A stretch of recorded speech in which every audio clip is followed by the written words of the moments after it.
Hey, hi everyone. My name is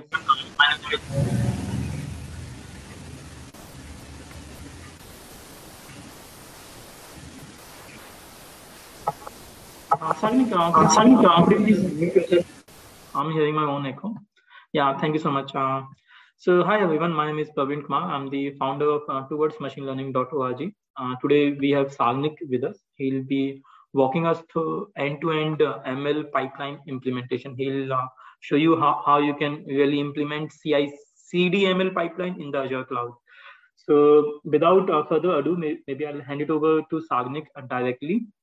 Sagnik, you can take it forward from here. I'm sure many of you must have attended his last live session also. Sagnik, over to you. Yeah, thank you so much, sir.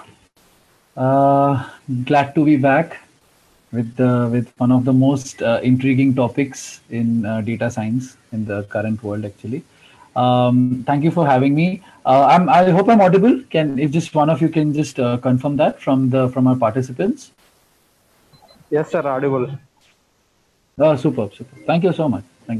Okay, so before we start off, I would request everybody to just go on this link. We have our post up on LinkedIn. If you could just go on this link, I'm sharing it one more time for those who joined late.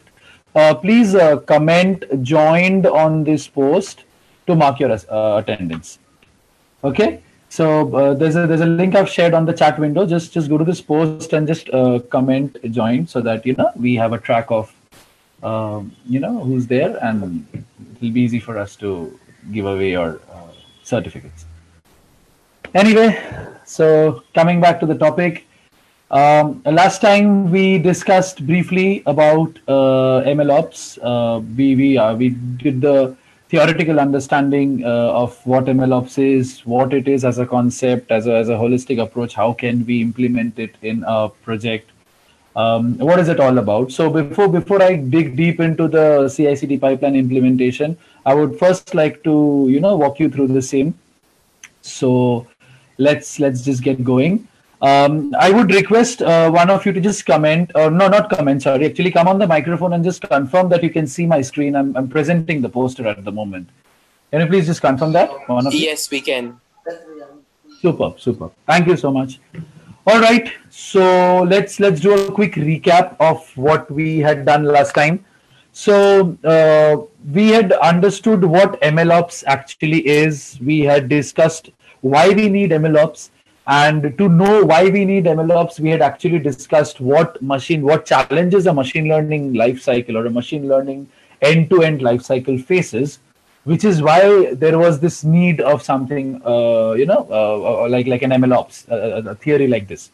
So what was the purpose behind it? So let's just do a quick recap. So I remember mentioning about this one paper which was published in 2015, wherein the author spoke about how in production machine learning models can really behave in a weird way, and as a result the performance of the entire model, and therefore all the other things which are associated with the machine learning algorithm can face the consequences, right? Now this may sound like a very generic term, so let me go back to the concept of model failure. Like, why would a model fail, or what is the need of considering that a model which has already been trained, why do I need to even bother about its failure? So there were different topics that we had discussed, like data drift, in brief, of course, why we need to monitor a model, and how that can be done using MLOps as a concept. We'll do that today in detail. Basically, what MLOps is that it is a combination of DevOps and machine learning. Okay, DevOps precisely is something that you do in these software engineering firms, wherein there are certain applications which are already there in production. They are continuously tested, they are continuously evaluated, and then various experiments are conducted, based on which you get some results, and then you improve your model. So the best example that I remember giving clearly in the last live session was, every day you wake up in the morning, I said this last time, I'll say this again. Every time you wake up in the morning, the first notification you get when you turn your data on is, so and so updates, new updates have been found, or so and so updates are pending. For those who use Android, I'm pretty sure because I get that every day, that these are the new updates which are pending. So what is this update actually? You were already using WhatsApp, you were already using Microsoft Teams. What is the need of this update? It's precisely because A, there is some bug in a particular version and therefore you need to remove that bug. The moment you remove that bug, this new version needs its own identity. So we call it a different version. So that's how a new update has come in. Or some other, I don't think WhatsApp has too many competitors in today's world, but say Alicious or a Fresh to Home or these delivery apps. So they are like the application, the software application that they provide to us as customers. There could be something that the new feature that Alicious has come up with, and now Fresh to Home needs to incorporate that and something more. So this competition keeps growing, and as a result of it, there could be some changes that you need to bring about in the application. Then there could be change in behavior of the user. Okay, that could lead to some implementations that you need to do. All this keeping in mind, you just need to remember that this continuous evaluation and testing is done for the sake of the organization's betterment, in the sense that all they need to do is sit with the code. There is a certain code which runs at the back end, which you hit and then you get the outputs. Everything is done on your user interface. But there is a slight difference when it comes to machine learning algorithms or machine learning projects. Okay, if you have a particular application which does a certain prediction task for you, okay, it could be a biomedical thing, it could be so many other sources, it could be something that predicts weather. There are so many different things. It depends on the sensor, it depends on a lot of other instruments which are involved in the project. Now, in such cases, ideally, it's not just the code, it's also the data which is fed to the model.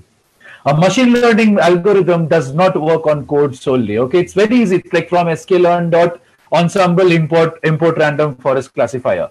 RCF is equal to random forest classifier. You open brackets, you put some parameters. That's all that it's needed. Okay, then you fit it and then you make predictions. The coding part is not complicated. It's the data on which you train it. It's the data which it predicts.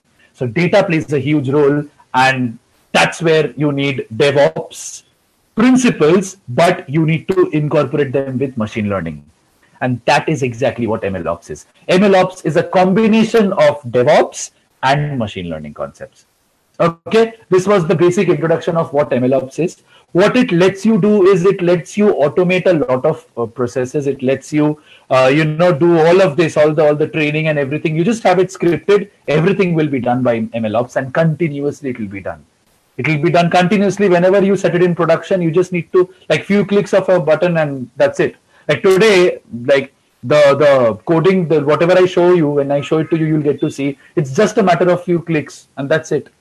That's how amazing this concept is. Okay. So moving ahead to today's concept. Now this is the prerequisite that I wanted you guys to know before we started off with today's